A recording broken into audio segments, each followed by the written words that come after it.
Roselyne voyante.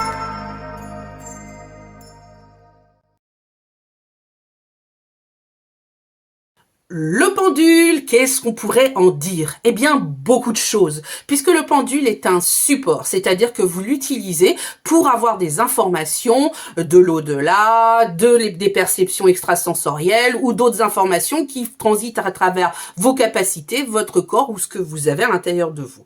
C'est comme les cartes, les osselets, les baguettes ou autres supports qui vous permettent de révéler une sorte de vérité cachée que vous avez peut-être pas forcément, auquel vous n'avez pas forcément accès dans un premier bord. C'est un couteau suisse, c'est-à-dire que vous pouvez faire beaucoup de choses avec le pendule.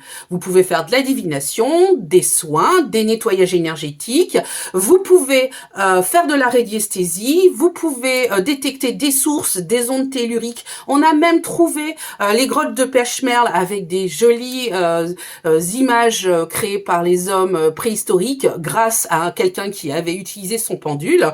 On peut aussi bien sûr détecter des grossesses et le truc qui nous intéresse, c'est surtout de faire du pendule divinatoire. Mais quand même, dans cette première partie, puisqu'il va y avoir plusieurs parties, je vais un peu vous décrypter comment choisir son pendule, que faire avec son pendule et comment essayer de bien déterminer et d'avoir une action dessus.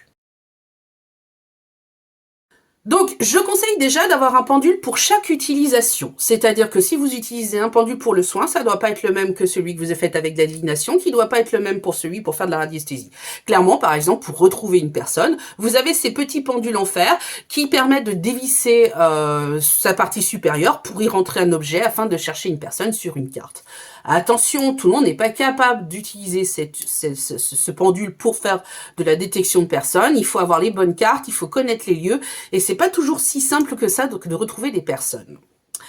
Moi, je connaissais alors la matière, que ce soit du cristal, des pierres semi-précieuses, du bois, du métal, du cristal au plomb comme je l'utilise, ça n'a aucune importance.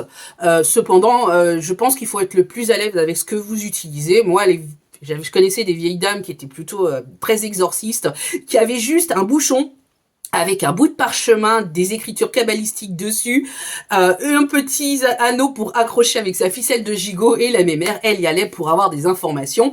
Ça fonctionne très bien.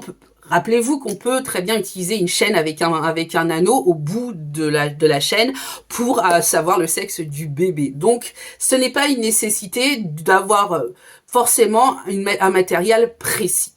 Quand même, cependant, il y a quand même une petite différence puisque j'ai envie de séparer en deux catégories le matériel de pendule utilisable. Vous avez les matières synthétiques et les matières naturelles.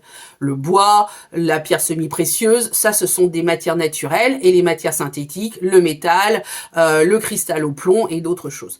Je trouve à l'usage que les matériaux synthétiques ont tendance à être moins chargés, à moins se charger de vos énergies, ce qui peut être un avantage parce que ça se nettoie un peu moins souvent. Mais c'est comme vous le ressentez. De la même manière, les pierres semi-précieuses peuvent se casser très rapidement parce qu'elles peuvent se charger très très vite en énergie.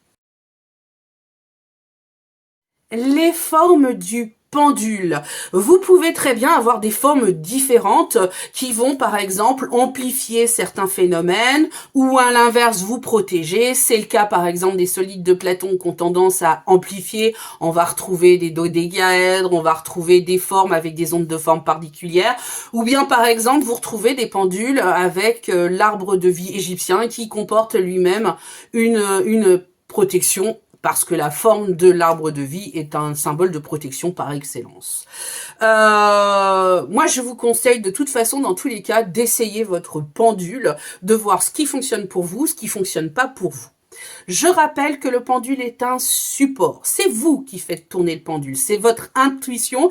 C'est vous interrogez un petit peu votre perception extrasensorielle lorsque vous interrogez votre pendule. Si vous êtes trop obsédé, trop énervé, trop imbu de la question, la réponse que vous voulez attendre, votre pendule va vous mentir parce que vous allez l'influencer. Comme n'importe quel support en réalité.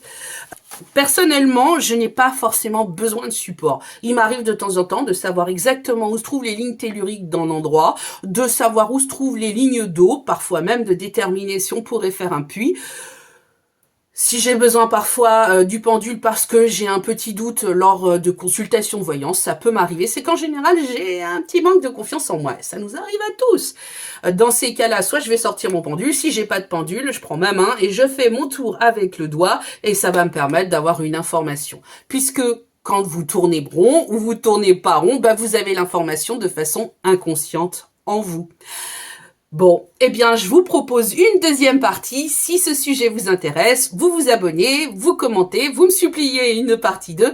Et puis, je vous dis à très vite pour de nouvelles aventures. Bisous, bisous.